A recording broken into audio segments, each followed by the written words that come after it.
falsos ventos, nuvens sem razão, fontes secas seduzem o chão. A terra geme, o céu se fecha, a verdade vira poeira em tempestade aberta. Minérios frágeis, corações vazios, como rochas corroídas pelos rios. A ganância cava abismos sem fim, mas o fogo revela o que resiste em mim. Mas o juiz conhece o solo fiel, separando a lama do que é eterno e belo. Na pressão do abismo ele sustenta o bem, mesmo em treva sua mão me mantém.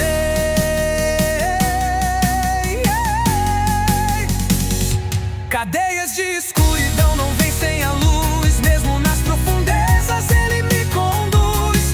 O dilúvio vem, mas a promessa flutua. Quando tudo afunda, a graça continua. Cinzas caem, mas eu me levanto.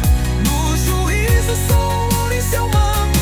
A terra treme, mas meu Deus é rocha. No caos moral, ele é a voz que me toca.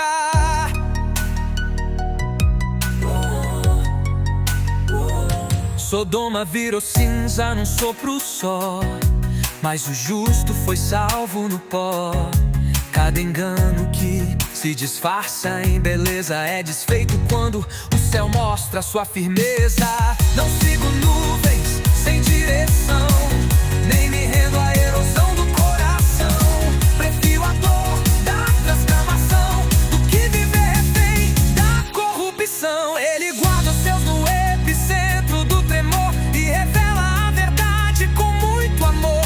Na fornalha o que é puro vai brilhar, quem constrói na rocha nunca vai desmoronar. Cadeias de escuridão não vencem a luz, mesmo nas profundezas ele me conduz. O dilúvio vem, mas a promessa flutua. Quando tudo afunda, a graça continua. Cinzas caem, mas eu me levanto. No juízo sou em seu manto. A terra treme, mas meu Deus é rocha. No caos moral, ele é a voz que me toca.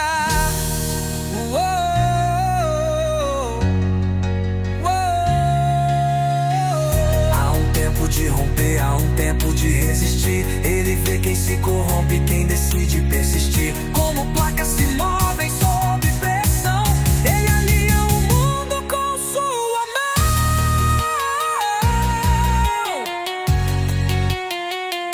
Cadeias de escuridão não vencem a luz, mesmo nas profundezas ele me conduz.